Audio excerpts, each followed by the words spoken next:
Hi, everyone. Harry here, coming to you Sunday night just before we publish this episode. The Senate just voted to approve a compromise that would end the government shutdown. It's a deal in which Democrats extracted some concessions and promises, but it falls far, far short of their full demands, especially on health care, which was their signature reason for holding out. The Sunday night drama came after we had already taped this discussion, so I'll have lots more to say about the deal in the Senate and what happens next in the coming days. Talk to you later.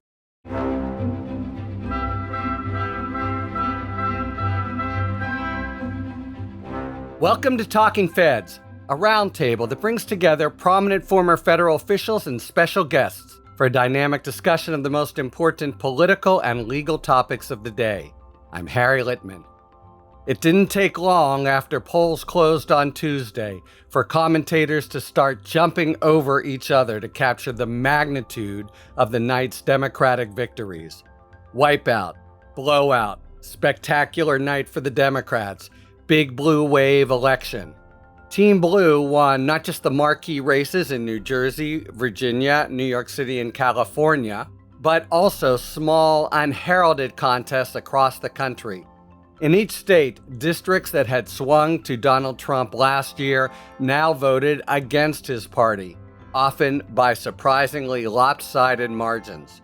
Against this dramatic new political landscape, the effects of the government shutdown grew still more serious, with the White House fighting the courts all week over whether to pay SNAP food assistance and the FAA canceling hundreds of flights. More and more Americans started to feel the pain.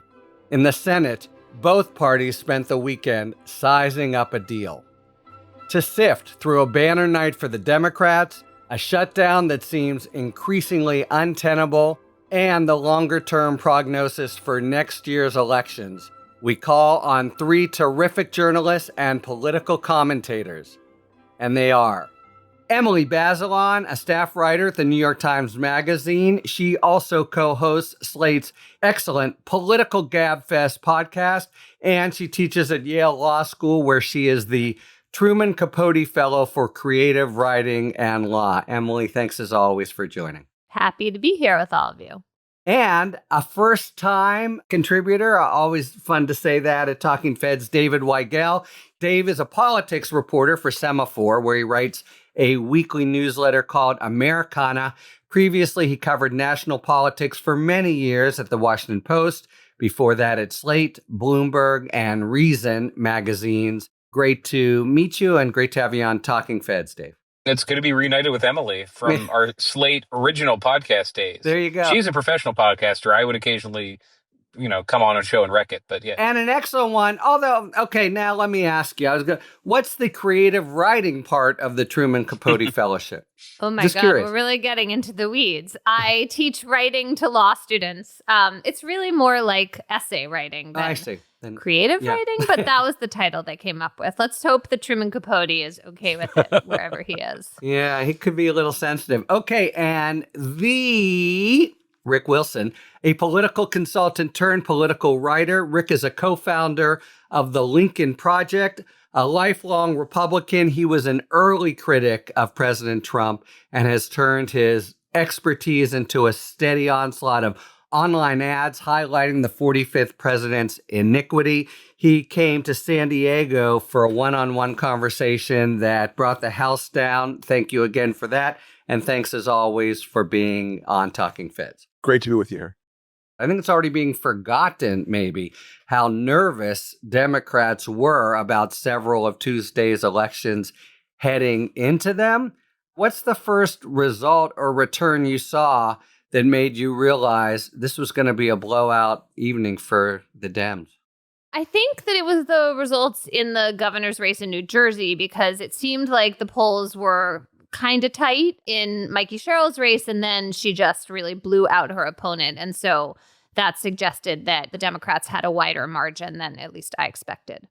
Let's stick with Mikey Sherrill. It was, as you say, it was supposed to be especially tight, and there was definite fingernail biting that she would come up just short. And she ended up having pretty much the same impressive margin as Spanberger in Virginia. You covered both races on the ground. How did they look to you, and why do you think pollsters missed so badly? Well, before we had this conversation, maybe 2 hours ago, I talked to the pollster for both campaigns, and she'd actually worked with Cheryl and Spanberger through her whole career because they ran for Congress in 2018. They win. She didn't think her clients were going to win by that much. Their polling was high single digits on a good day. So the landslide surprised everybody. It's nice when you get an election result. Well, maybe not nice because there have been some election results that are surprising and people listening to this didn't enjoy. But everyone was legitimately surprised that I was talking to on Tuesday. Wait, we didn't think this would happen. Wait, what happened to this? Wait, why is this turnout so high? Which is fun to cover because the last time I was in Virginia was I went to the start of the session where their Democrats came back in session to start redrawing the map. That ball that Trump started rolling downhill. And I came up to Jersey for the final weekend to see Cheryl and Chitterelli when Obama was there. And Cheryl had the normal amount of energy for a Democrat. What's that mean? Go ahead. No, normal for a New Jersey Democrat. There are some states where there are still political machines. I see. Where maybe Yeah. you go to a diner and not everyone loves you, but then you go to the machine city and there are 500 people handing out the same flyers and chanting the same thing. Newark. Newark, Union City, all that. I was wondering how much of this is legit. The one question all year has been, what happened to the resistance? This No Kings protest looks kind of old. Are these people actually organized? And you definitely saw people, Democrats who were more passionate about this than the Republicans. It was coasting almost was the mood. And a question I'm going to be interrogating from these elections is how much Trump made Democrats punch drunk in 2024 and wonder, okay, is our party just toxic? Are the polls always going to overestimate us? And how much Republicans said, well, we figured out our next 4 years of politics, which is do whatever Trump says. Chitterelli, I noticed on the trail, was just not bring up Trump organically as much. When I saw him in June, he had a whole long story about when Trump called him from Air Force One and how exciting the endorsement was and how Trump was doing a great job and he was going to do Doge for New Jersey.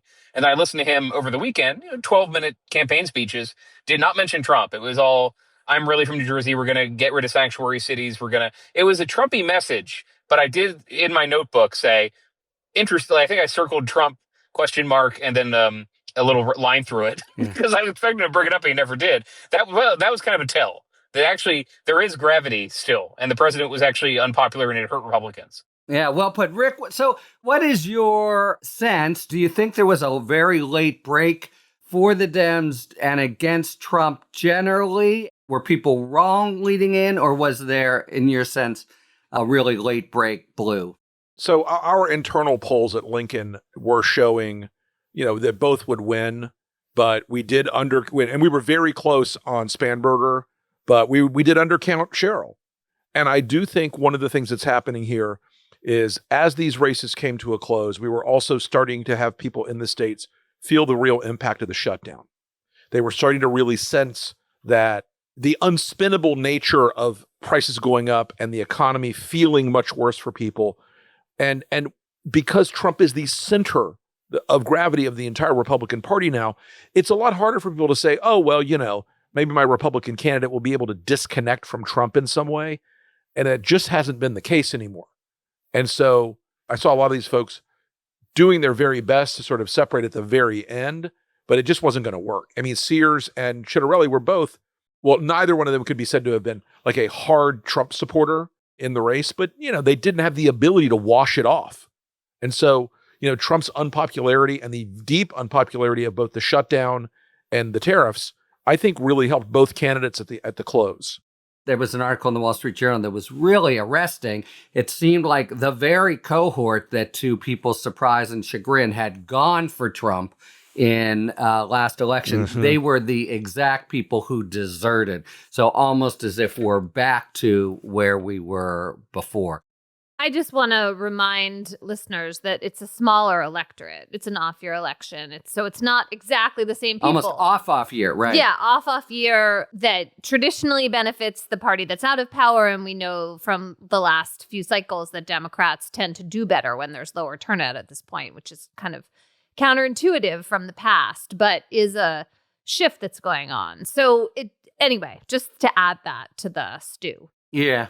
Well, speaking of possibly sui generis elections, let's spend a few moments in New York City.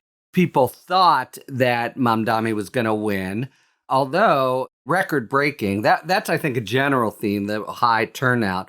But, some very ugly attacks at the end and a sense of panic even to try to arrest what seemed like an inevitable and was an inevitable march to victory.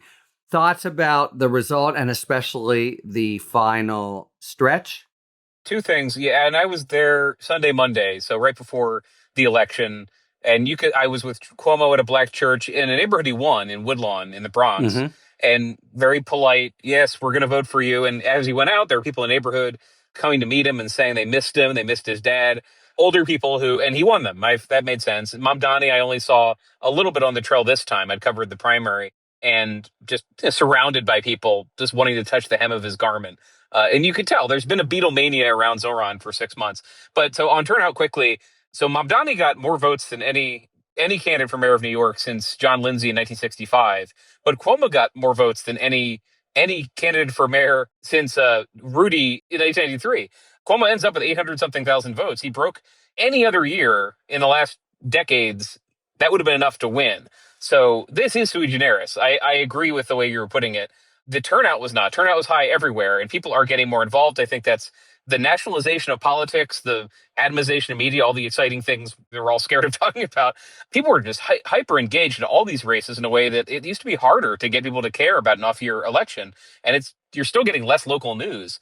But every Democrat I've talked to has had the same Mamdani answers. One, Cuomo decided to run an Israel campaign just at the moment when Democrats were shifting hard, not like becoming anti-Israel wholly. I've actually seen Mamdani get protested by people who are more anti-Israel than he is, but that he picked an issue that was not central to people's lives and Democrats didn't care.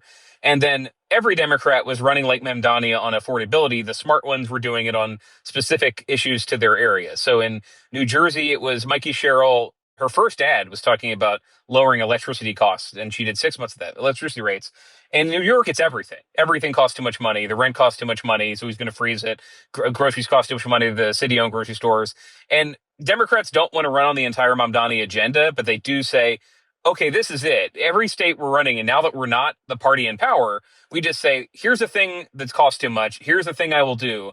And importantly, if the media says, but you can't do that, we'll say, yes, we can. Prove us wrong. Trump says this all the time, almost explicitly. I mean, I interviewed Zoran over the summer, and that was part of our conversation, that Trump, whatever you think of him, has widened the boundaries of what candidates can promise. Because if you're willing to go in there and have the general counsel say you can't do this and do it anyway, yeah, you could be a lot more ambitious. I think he has moved all of politics toward a more dreamy, ambitious position on what a politician can promise you. That might be bad in the long term, but that was definitely happening in New York. I think that's right. Forget about the lawyers. Yeah, nothing personal. No. Yes, we don't take it personally. I'm not a real lawyer anyway. We always have the moment in the show where people say, I am not a lawyer, but anyway, Emily, I want to follow up with you. This is, looking ahead, but you said it'll be interesting to watch him actually govern. The track record for progressive mayors in New York is not great, and they, butt heads with the powerful forces that, in fact, were against him. You observed that he seems like he's, to quote you, making gestures toward real management and, keeping Jessica Tisch, the police commissioner, who's considered more conservative. He's certainly tacked right or toward the center in some of his positions. So, what's your sense of what awaits his tenure, and is he on track to be another? I can think of a whole series of liberal New York mayors who had a rough time. Well, I mean, why not start feeling hopeful? Because he's such a good communicator. Why not root for him for the sake of the city? And it seems like the first thing wasn't is not rooting. Yeah, I know that you weren't. I'm just saying. I'm explaining my own feelings. I got it. this. Okay, very good. That's what I told my daughter. There you go. Yeah, I live in the 10th borough in New Haven, so we got to root for New York and its well-being. I mean, I think you start by showing that you can be a good manager. So much of being a mayor is this gargantuan task of administration. You have all these departments that work for you. People are looking to see, are you going to bring in good people who are going to, weed out the people who don't really do any work and be fighting corruption and making sure that the trains run on time in various ways. I feel like that is consistent with really any policy agenda and super important. And then I think it'll be interesting to see what kind of policy flexibility he shows. So he has promised this rent freeze. That's only going to help people who live in rent-controlled apartments. Does he go beyond that to really try to lower barriers to building more housing, which is what's really essential for bringing down housing costs for everybody and is a key part of the affordability equation in New York? And then there are kind of a series of other challenges like that lie before him in terms of what is realistic to do. He made childcare a big priority, and that is a huge cost for people. So do you start with the 3-year-olds? There's already a lot of groundwork laid for that in New York. Or do you try to go all the way back to, a 6-week-old baby, which is his ultimate goal? So we're going to find out, is he good at governance? I will say this, having worked in City Hall in New York for Giuliani, and set all the craziness of the moment today with Giuliani aside, it is a job that every single day is less ideological and more hands-on, dealing with 1,000 small crises every day. Because this is a city of 9 million people, 800 square miles. It is enormously complex and difficult, and something is always going wrong. Somewhere in the city every day, a building is collapsing, a water main is broken, a firefighter's been injured, a cop's been shot. And it is a city that demands of its mayor a lot of hands-on, high-touch, in-the-moment presence. I hope that his excellent communication skills will make him great in that space.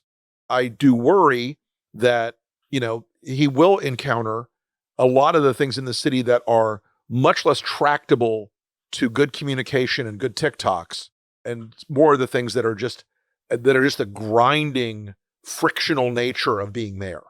You hear this from mayors in general. We had a really interesting roundtable with Republican and Democrat around the country, and they all say, the number one thing, in the East anyway, do you pick up the snow? Are the snow plows out quickly when the snow comes down? All stuff like that. You are so accessible. It's also local, but also these problems that can seem intractable. So we'll see. And yes, Emily will, he seems like an amazing figure who may indeed flourish.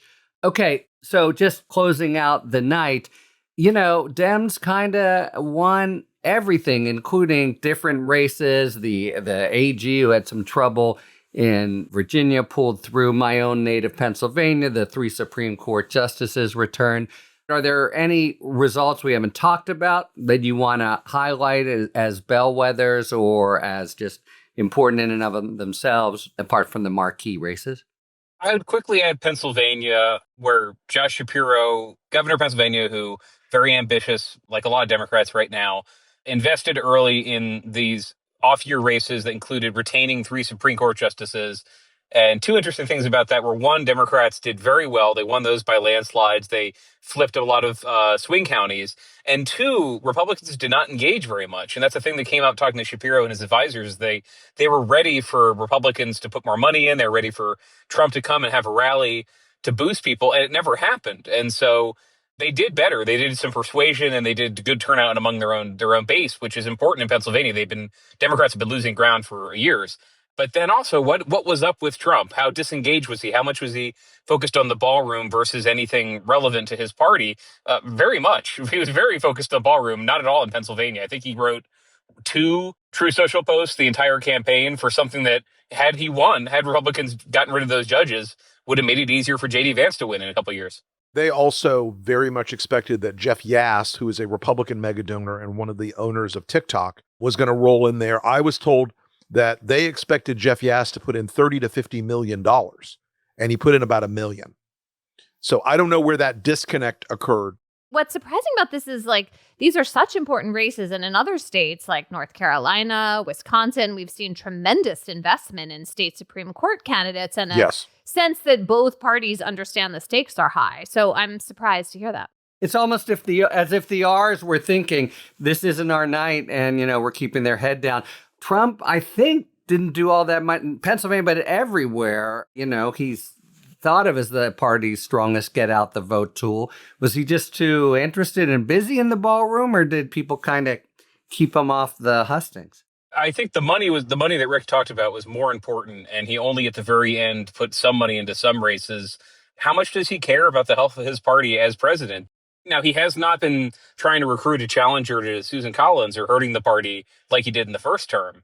But he did not show much sign of engagement. Now, there might be hubris because he won last year and he thinks Democrats are pathetic. Maybe he, Susie Wiles, and the people in his orbit reboot after this, but no sign of that yet. It was. I heard the same thing as Rick. It was very striking. Apparently, Chris LaSavita for the rest of the spring will be in Albania doing the prime minister's race. Oh, God. I kid you not. With Paul Manafort. Albania is a crucial swing state, Rick. Exactly. Come on. Yes, the crucial swing state of Skirt in Albania. There must be a tyrant there that we can get something from or appease. I mean, isn't there another possibility that he thought these candidates probably wouldn't win? And Trump hates being associated with losers. So, Yeah, why put that's himself out there? I think in Virginia, Emily, that was very much the case in Virginia. They sensed Sears from the beginning was problematic. And so therefore they weren't gonna let the stink of a loser candidate get on Trump. Can I ask one more question before we switch topics? The gerrymandering proposition in California, which is going to presumably allow the Democrats to redraw the state map in a way that gains them potentially 5 more congressional seats. It's clearly going to matter in terms of the 2026 elections and the midterm results. Do you all think it's important? Maybe I'll ask Dave this question for Gavin Newsom, who's clearly building his presidential campaign. And what do you think about that? Yes, for Newsom taking this risk when there were some Democrats who worried that you might lose a totally partisan ballot measure. Newsom is not that popular in California. This ballot measure was more popular than he is if you go by the favorable ratings. But him just saying, I am willing to ridicule Trump and beat him with my personal resources and my political network. Yeah, that is worth a lot. This is one reason I was talking to Shapiro this week, is because other Democrats need to play catch up. If you're a senator, there's not much you can do to beat Trump right now. You can stop a terrible nominee for OLC, but you can't break his political machine. It was great for Newsom. And I was surprised when I was with Newsom in South Carolina this year, expecting, I don't know what I expected, but he had huge organic crowds who loved that he was fighting Trump. And my recent experience, Democrats are pretty careful with who they nominate. But yeah, he got a ton of chips from what he did. California boy here, Emily, for what it's worth. Wait, you just said native Pennsylvanian. How many states are you going to claim? Well, anyone else not live where they were born? Anybody? Does that happen in America? I think occasionally. All right, I give it to you. I lived in New York too. Okay. All righty, but man, oh man, I don't even watch much TV, but it was everywhere, like in the gym, etc., including a very strong anti-campaign. And I would just add to what Dave said. Not only Newsom, there's a sense of nothing succeeds like success, and he does have a bit of a golden aura now, and in particular, I think he's staked out the same space as only Pritzker has so far, which is pugilistic, taking it to Trump, insulting him. He did have a kind of patrician feel of him before, and now he's definitely a street fighter. That's what he wants to be, and I think, has decided that's the route to the nomination. I'm just going to sound a note of skepticism about whether a liberal Californian, and he has a long liberal track record, can win a presidential election. I feel like we have seen this movie run before, and it has not gone well for Democrats. Yeah. As well as Newsom has done in terms of fighting out in this new environment of trolling and social media, it is an easy lift for Republicans when the word California is said for their base to salivate like wild animals and panic. And there are a lot of bills he's signed and a lot of that is things correct. He's done that are going to back that right up. Including back to San Francisco days. It's true. He is caricaturable.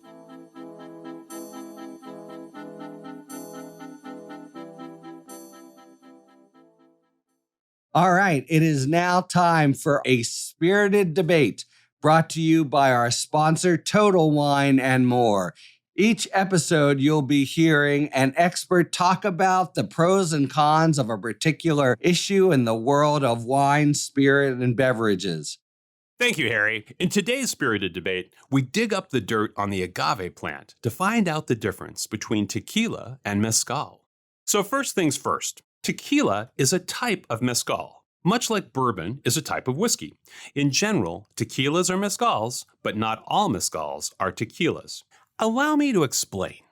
Tequila can only come from the blue agave plant in specific regions of Mexico, like the region of Jalisco, where the city of Tequila is located. No coincidence there. Mezcal, however, can be made from many varieties of agave, specifically from the heart of the agave, known as the piña. The distillery process for tequila and mezcal is also different. Tequila is produced by steaming the blue agave and then distilling it in copper stills for a toasty, clean taste. On the other hand, mezcal, which appropriately means oven-cooked agave, is cooked in earthen pits with wood and charcoal before being distilled in clay pots. No wonder mezcal, which is typically consumed straight, has more of a smoky, earthy taste. Of course, the best way to get to know the differences between tequila and mezcal is to pick up a bottle of each from your Total Wine & More and pour hundreds of years of tradition right into your glass. Cheers! Thanks to our friends at Total Wine & More for today's A Spirited Debate. If you try to generalize what the races were about, affordability, the East Wing ballroom, animosity toward Trump, what in broad strokes do you think was going on with the Dems' wave of victories around the country? The polls suggest that the problems people are having, paying for groceries and other things they need, are really, really alarming to people, and that they had faith in President Trump to fix them, and now they're losing that faith. I think that the way that Trump has handled the shutdown, particularly with SNAP benefits, and now with the airports, although that was too late to affect the election results, I just don't get it as a political tactic. It just seems like he is so out in front with all of this. The polls show that people are blaming Republicans more than him. And I have to think that that helped feed in. I mean, when you have an order from a court telling you to send money to people to feed people, and you're basically taking food out of their mouths by refusing to do it, that just seems over the top. Really, there were some judges' statements that are like tailor-made for campaign commercials. You cruel bastards. This was an election about an environment. This was an election about an unspinnable sense in the minds of Americans that the actions of the president's party and all candidates in his party are defined by this president are increasingly harming families. And this is one of the reasons you saw in New York, and New York is less surprising, but in New Jersey and in Virginia, you saw about 10% of Republicans in our model go over across the line. The Lincoln Project Republicans, we jokingly call them. But that also includes a lot of conservative independents that Trump and Republicans won in 2024. And I think that environmental thing, that, as the kids say, the vibe, that sense that we are in a bad spot economically, that the country is being governed by people who are chaotic and who are indifferent to human suffering, has started to add up and has started to be a defining characteristic of the Republicans that offsets even some of the unpopularity of the Democratic Party as a generic whole. And I want to stick with you, if I could, for a moment, because you also made thought it brought home insights about the people who are still sticking with Trump. And to quote you from your excellent Substack that everyone should subscribe to, by the way. Thank you. The Rick Wilson says, every so often, the curtain pulls back and you see what MAGA actually is now. A coalition of people who hate the same enemies, but desperately want to rule the kingdom themselves. Can you unpack that a little more for us? Trump is definitionally now a lame duck.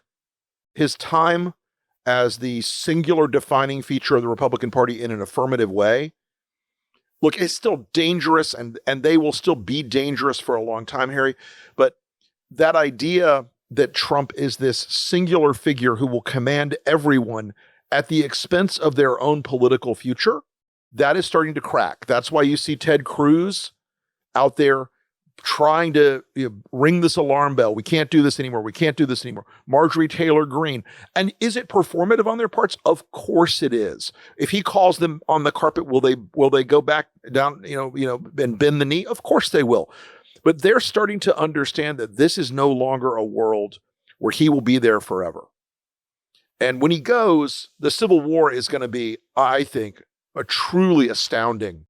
Emily, if you have views about this, what does it augur for, what Rick just said about Cruz? And I wouldn't have expected Marjorie Taylor Greene to be in the vanguard of Trump deserters.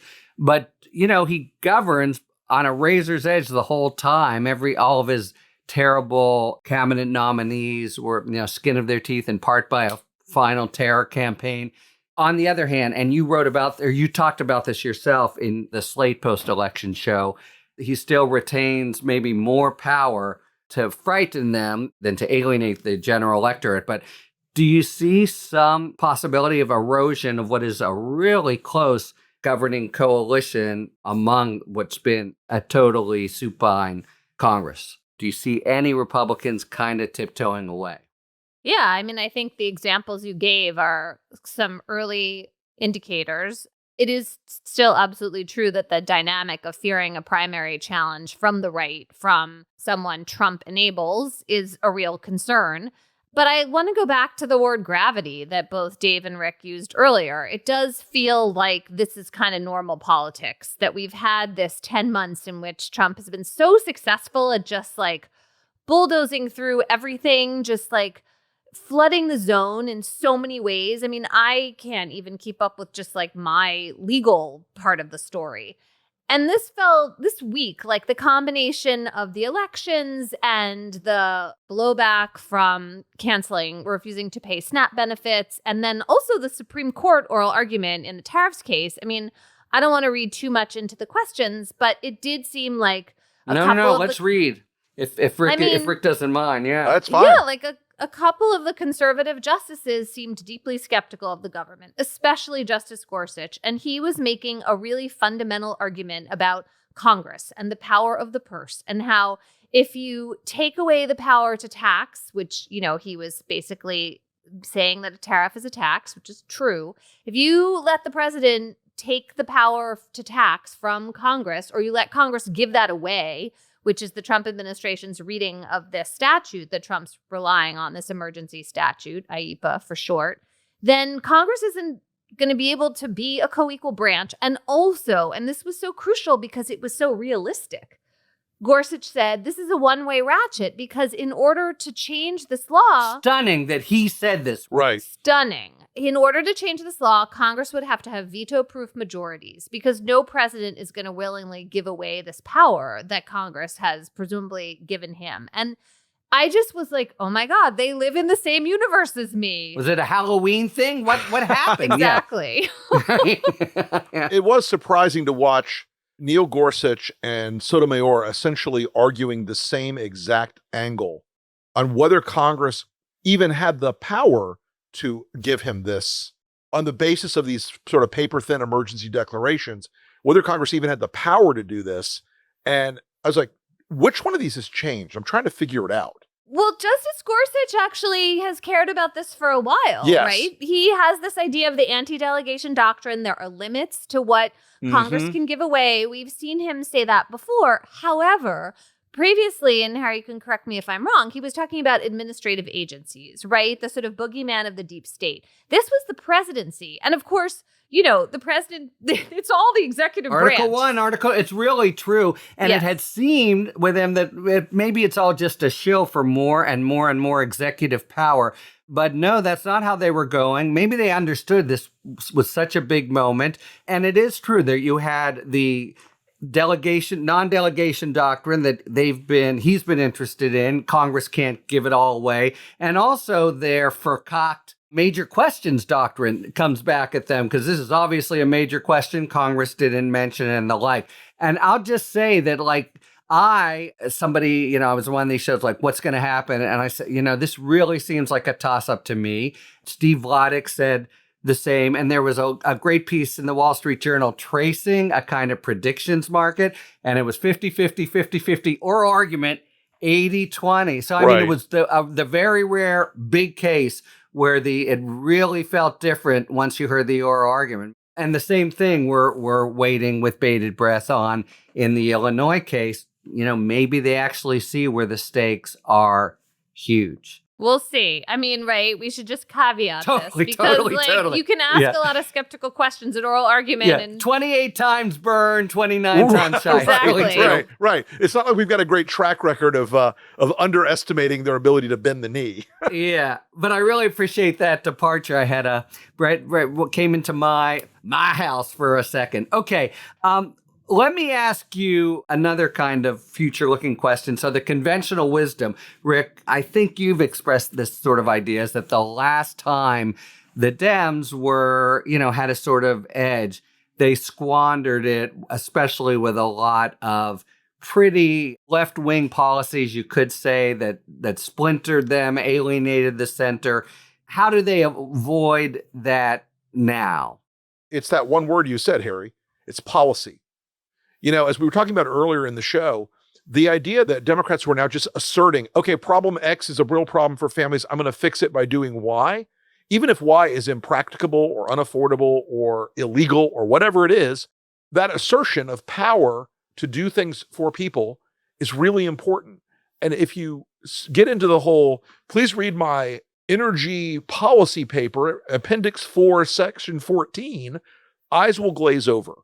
So you've got a situation right now where they've got a simple set of code words that are in plain English for people about the economy, about affordability, about families, and about the families' prosperity in the economic world that they really live in.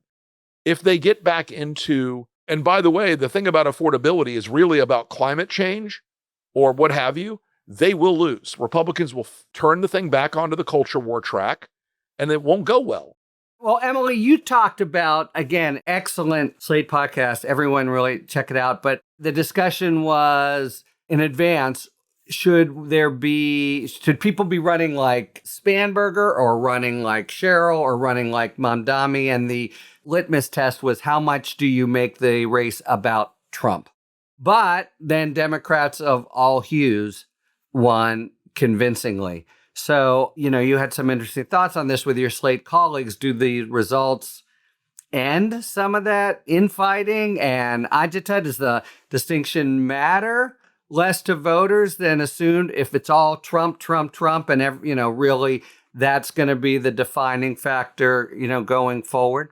I don't think making it all about Trump was successful in 2024. And I think it's trap for the most part. That isn't to say, obviously they're going to have to run against Trump in 26 and 28, but it seems pretty clear from the polling that for Democrats, prioritizing these questions of affordability, healthcare, the things that are broadly popular, and not prioritizing the things that are more niche that Rick was just talking about, that's the lane. But I don't think these results are going to stop the fighting between the wings of the party because, like you said, there's kind of something for everyone. I will say, yes. I think it's important to everyone remember can claim victory for it was because of us. No, it was because of, Yeah, I do think it's important, though, that there were no, I'm exaggerating a little bit. There were few results from states that are actually purple or red that Democrats have to be competitive in and win, right? Not nothing. The Supreme Court races in Pennsylvania, there are those little utility commission races. The Georgia utility commission races. But come on, nobody voted, right? I just feel like if Democrats really want to be clear-eyed about their chances for taking back the House or even gaining in the Senate, they need to broaden their appeal. They need to be thinking about how they win in parts of the country that they have been very weak in. And I don't see a lot of at least public energy and thinking going in that direction. And look, one reason is there are a lot of things to be super outraged about. They are snatching people up off the streets. They are, the Trump administration, the way it is federalizing treating them the National inhumanely Guard. After they do, yeah. Yeah, I see why people are upset, but I think it is possible that the way that you actually win the election and address the things that are bothering you is not to talk about the things that are bothering you that don't compel a lot of Americans to go to the polls. Not I'm talking about the people who really make these are up for grabs, which is a small number, and who are the people who might not turn out. That's exactly right. But it is a game of small numbers. It is a game of small numbers, and as I think Emily's exactly right here. This is, these clusters of voters that are going to make all the difference in these races. The trick is not just to run against Trump. The trick is to run against the environment and the results of what he's done. And I think that is a much different chemical equation and can be balanced better than this is all about Donald Trump. And I mean, and I say that as a guy who's written a lot about Donald Trump, but it is also the outrages, things like, zip tying kids in the streets. Those things are adding up as part of that overall environment where people are just rejecting it. They're just like, oh, I'm done. I'm out. No more of this for me. Thank you very much. Right. But there's a difference between these methods trouble me and I'm tired of the chaos versus like Democrats imagining that people are feeling cheery about high levels of illegal immigration. And that if they hand wave at that. Yeah, do not mistake why Trump held that number for so long. Exactly. Because Americans are not comfortable with illegal immigration. And there's, and I say this a lot, I don't think there's really a constituency in this country for criminals who are here illegally to be treated with, as if they were all just coming here to live the American dream. That doesn't really exist. But I think it's very important that we understand that while Trump has gone too far, the solution is not to open the borders and welcome everyone. That's not going to work politically because, a lot of the way Trump stole a bunch of Democrats in 2024 and in 2016 was to say to a lot of these more conservative older Democrats that they were going to, have their jobs taken, have their lives put in danger, et cetera. And it worked. Whether it was true or not didn't matter. It worked. There are textbook errors to be made, I wanted to say, but I also, to Rick's point, not just Trump, but what he does and what the environment is, and I think that leads into the shutdown, which could be, this term's COVID, that really did affect things politically. This week, money for food assistance ran out, and the courts just really excoriated the administration. FAA is canceling flights. There have been other sort of scandals and black eyes about what they're doing and how they're treating detainees and the like. So how do the election results change the political calculus on the shutdown? It does seem, as Rick's saying, that Trump, for whatever reason, and the Republicans thinking that they would have the upper hand has proven really wrong. Do they have to, quickly make some kind of deal? And what can they do short of giving the Dems all they've been demanding? Look, every survey now, and there have been 19 major surveys from reputable pollsters since the shutdown started, that we've tracked all of them. We've done our own data, our own polling internally on the shutdown. In every single one of those public surveys, the Republicans take the blame. They take the blame at increasingly harsh levels and with increasingly greater certitude of who is to blame. Right now, the Republicans were already facing a big uphill climb in the House. The redistricting prank of Texas now is sort of offset by California. They are now going to have to go into a shutdown where they have taken food away from infants and kids. It's a bad look. While Donald Trump is having his degenerate Gatsby balls and is building a golden ballroom, the optics, and I hate that word in politics, but the optics of this are really bad for the Republicans. They know it. Their own pollsters are telling them in the National Republican Congressional Committee, their own pollsters are telling them, get out, stop. You've got to end this. I don't think they've felt enough pain yet to truly defy Trump on it, but that day is coming. John Thune is trying for another big push as we're recording this on Friday afternoon. I don't think he's going to break the Democrats on this. The brief Democratic capitulation talk from Peters and Shaheen was crushed with a tidal wave of opposition. So I think the Republicans have to give it up. But the evil political guy in me wants them to wait until Thanksgiving, because Trump is about to destroy Thanksgiving for 300 million Americans by blowing up the airport system and by starving people. The political impact of that is one of those big symbolic moments where, as you said, it's like COVID. But it is a domestic 9/11 at that point for people. They're going to be mad and hurt, and they're going to feel like the guy who could control it sits in the White House. He could have done it any time. And his guys in Congress could have done it any time. There is just this fundamental contradiction between being the president who takes all the power, says I alone can fix it, and then tries to blame the other guys when the government doesn't work. Like, it's your transportation secretary on television saying that the airplanes aren't going to take off. Yeah, this idea, Emily, that is so smart, and that is so on point, because all the time, what do we hear? From congressmen, they say, I'm not here to serve the 3rd District of North Carolina. I'm here for Donald Trump. And whatever Trump says, I do. And Donald Trump goes out and says, I control Mike Johnson. I control the House. I'm the Speaker of the House. Okay. Well, Speaker, turn the switch. Stop the shutdown. And so, I also think there's a weird ideological subset inside the White House, the Russell Vaught's, the Stephen Millers, who love the ideological high they're getting off of hurting people. And breaking the government, right? Yes. Breaking the government is usually good for Republicans, but at some point... You didn't need a government. Look, we proved it. Right. I think we may be hitting the bottom of that. But I mean, hurting people. Can we go back to that, please? Because, and bringing in the law a little bit, we had a federal judge just excoriate the administration over the SNAP, over food, and orders them to fund it for everyone. They could easily say, oh, we're stuck and we have to do it, etc. And the DOJ has filed now one of its emergency, God forbid, everything will crumble if we have to give people food stamps. I can't understand really why the administration's fighting so hard here. Talk about not a great look, Rick. All they have to do is just,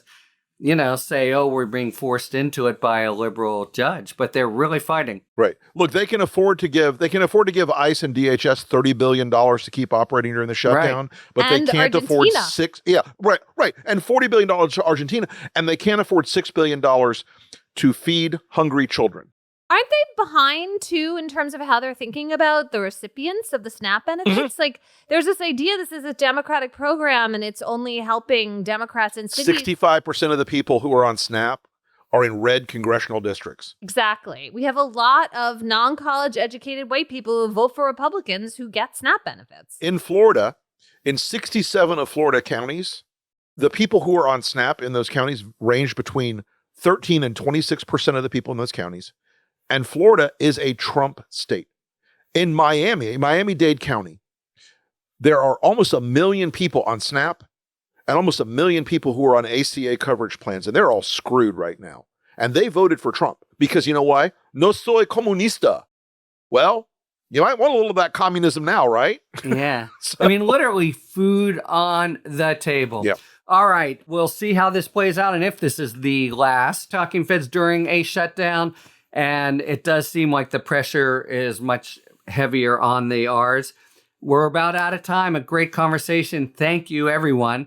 But we do have time for our final feature, just a minute of 5 words or fewer, where we take a question and each of us has to answer in 5 words or fewer. And obvious candidate this week is Sandwich Guy, Sean Charles Dunn, who they tried to indict. They couldn't.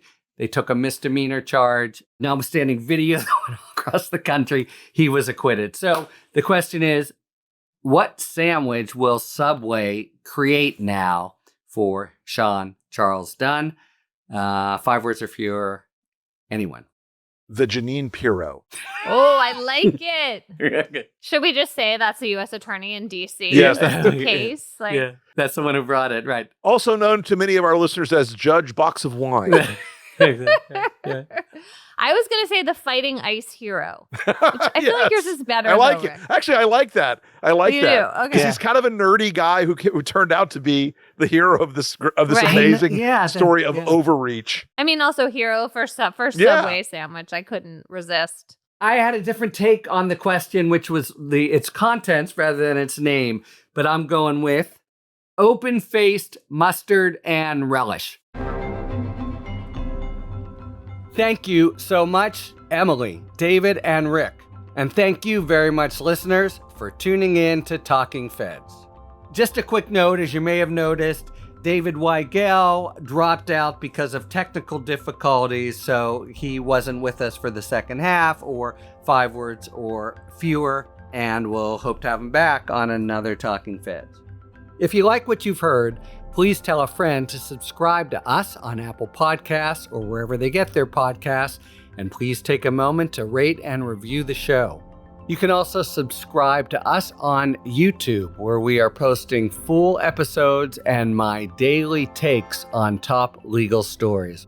Check us out as well on Substack at harrylittman.substack.com, where I'll be posting 2 or 3 bulletins a week breaking down the various threats to constitutional norms and the rule of law. And Talking Feds has joined forces with The Contrarian. I'm a founding contributor to this bold new media venture, committed to reviving the diversity of opinion that feels increasingly rare in today's news landscape, where legacy media seems to be tacking toward Trump for business reasons rather than editorial ones. Rest assured, we're still the same scrappy, independent podcast you've come to know and trust, just now linked up with an ambitious project designed for this pivotal moment in our nation's legal and political discourse. Find out more at contrarian.substack.com. Thanks for tuning in. And don't worry, as long as you need answers, the feds will keep talking. Talking Feds is produced by Luke Cregan and Katie Upshaw. Associate producer, Becca Havian. Sound engineering by Matt McArdle. Rosie Dawn Griffin, David Lieberman, Hamza Mahadrenathan, Emma Maynard, and Hallie Necker are our contributing writers. And production assistance by Akshaj Turbailu and Sebastian Navarro. Our music, as ever, is by the amazing Philip Glass. Talking Feds is a production of Delito LLC. I'm Harry Littman. Talk to you later.